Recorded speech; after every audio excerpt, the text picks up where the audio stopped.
Hi, it's insanely hot in South Africa right now. It's like mid 30-ish degrees Celsius or 5 million made up American degrees. I'm not wearing any pants. Actually, it's so hot that the mountain behind my house is currently on fire.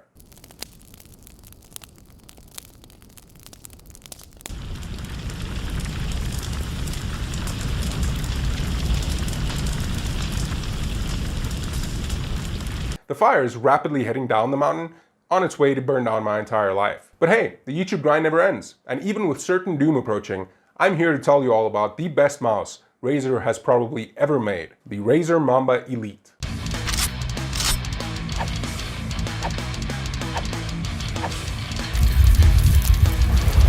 Okay, so we're obviously a little pressed for time here, because of the whole fire thing. So let's just have a quick look at what you get in the box. Here's the box. It looks pretty cool. There you go. There's that. There's that. There's that. There's that. There's that. Okay, let's open the thing. Got a manual. There's this thing, and this is what the packaging looks like. There's no mouse in there. That's because it's over here. I've been using the mouse for a while. Anywho, yep, it's okay packaging. Let's move on.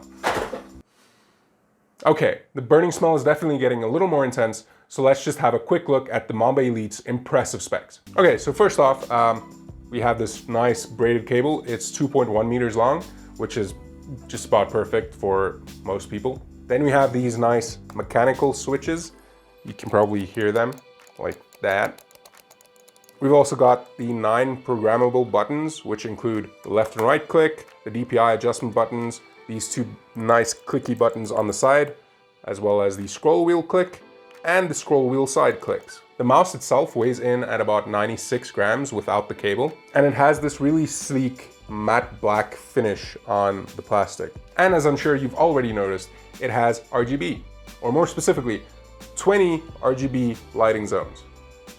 That is amazing. Performance-wise, the mouse comes with Razer's 5G optical sensor, which has a true DPI of 16,000 with a 99.4% resolution accuracy. The mouse also comes with built-in memory that allows you to save up to 5 different profiles right on the mouse itself. And there's even a little button on the bottom of the mouse that lets you switch between the profiles whenever you want. And then finally, the mouse features a polling rate of 1000, which is amazing. Price-wise, you're looking at around $85 on Amazon or around 1,500 Rand for those of you living in South Africa. And for those of you in South Africa, please call the fire department. Thanks. Cool. There are some neat fire sounds starting to happen now. Anyway, before I get into why I think this is Razer's best mouse ever, I have to talk about where it falls a little short. Now, if you've watched this video over here, you'll know that before I had this mouse, I was using the wireless version of Razer's Mamba Chroma. And it was a really fantastic mouse, until it stopped being a really fantastic mouse. And unfortunately, this newer, more wired version comes with some of the same drawbacks that I had with the wireless Chroma, along with one brand new one. First off, the Razer Synapse software is still a little buggy. Just like with the wireless Chroma, I had issues where the DPI indicator just doesn't show up when it's supposed to. But at this point, I've already memorized all of the different stages, and a quick relaunch of the application usually fixes the issue. Even so, it's a minor annoyance that I would rather not deal with. I've also run into an issue where the DPI stages just won't change at all, but that's only happened like twice, and another relaunch of the application also fixes this particular issue. And even though those two were the only real software issues I had, which is a heck of a lot better than the ones I had with the wireless Chroma, again, it would obviously be better if there were none. Something that's missing from this particular model that I actually really appreciated from the wireless model was the adjustable click pressure. The wireless Chroma came with this little Allen key tool, as well as 2 holes with mechanisms inside that you could actually turn to adjust just how hard you have to click before it actually actuates. And it's something I really wish this one had. It doesn't happen all that often, but I do accidentally click when I don't actually want to click, and that's something I could kind of fix if it had adjustable click pressure. And the last thing I'll rant about is that this isn't exactly the lightest of mice. That's not really something that bothers me at all that much, especially since I came from the wireless Chroma, which was a fair bit heavier. But at 96 grams, it's still a pretty thick boy. And that's something you more hardcore gamers might want to think about. Speaking of things to keep in mind, I just heard a siren, and I'm not concerned at all. Since I'm not concerned at all, here's why this is indisputably the king of Razer mice. First off, the build quality of this thing is absolutely impeccable. A braided cable is always appreciated, and the mouse itself is built really friggin' well and is so sturdy. Like, this is a solid mouse. And even so, it still feels great to the touch. And I've mentioned this before, but the clickiness of the buttons is something I really like. Some of the other buttons are a little more mushy, like the DPI indicator buttons, but they're still pretty dang satisfying to press. And one of my favorite things about the design is that these little side grips here on both ends of the mouse are so much better than they used to be. They're very grippy even when things get sweaty. They feel much softer than the ones on the wireless Chroma, and they're held in place way more securely. Like, the ones on the wireless Chroma were like peeling off after a while, and even while I was just gaming, you could feel them kind of just sliding underneath your finger. It just wasn't a good time.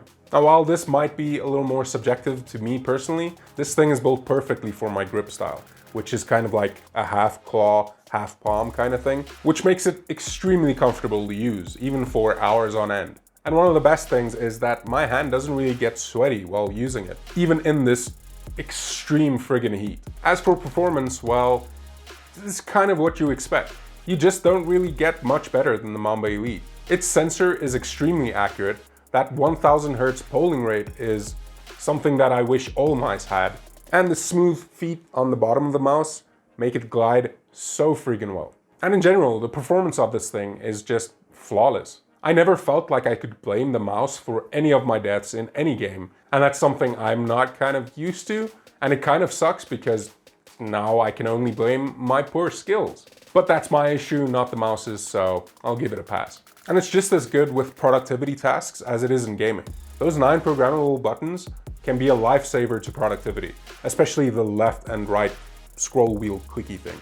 The last area in which this mouse excels, and that's probably one of the things I love most about it, is that it is one of the sexiest mice around. The matte black finish makes the whole mouse look really sleek and also makes it pretty much impervious to fingerprints. And obviously we have to talk about them RGB lights though. The 20 lighting zones on this thing are used so friggin' well, most notably on the lighting strips on the side of the mouse. Because there are so many lighting zones, the lighting in those strips looks smooth and uninterrupted, which is especially amazing thanks to the many highly customizable lighting effects. Now, the wave effect has always been my favorite in most of my peripherals, but you can also get effects like the breathing effect, the more exciting ripple effect, the spectrum cycling effect, which just kind of cycles through all the colors. And then you have some more creative effects like the fire one or the starlight one. Or if you're the more basic type, the static effect is probably for you, where it just kind of sticks to one color. With the help of the Chroma Studio add-on, you can also customize your own effects. But no matter what lighting effects you choose, you are getting, by far, the best RGB lighting in any mouse ever produced. And that lighting, combined with the utterly gorgeous looks of the mouse itself, makes the mouse itself one of the best looking mice around. With all that being said, this is not a perfect mouse. And it's definitely not for everyone. It still has its issues, however minor they might be, and some of you might not like the more gamery aesthetic it's going for. And I'm sure many of you take issue with its $85 price tag. And I'm not gonna tell you that it's definitely worth that price. But for those of you who don't mind paying a bit of a premium, want one of the best looking mice ever made, as well as one of the highest performing mice ever made, then this is a mouse that you should definitely consider. Speaking of considerations, I've considered it and I've decided to try and escape this hell blaze that's almost definitely right outside my house right now. So if you enjoyed this video, let me know by softly caressing that like button, and be sure to subscribe just in case I somehow survive and make more videos. And speaking of survival, if you want to help this channel survive, please go down below and check out my Patreon. Replacing all of the burnt stuff is not going to be cheap, so every dollar helps. So yeah, I'm going to go do battle with the Fire Nation, and I hope to see you all in the next video. If not, then goodbye, I guess. I'm sure I'll miss some of you.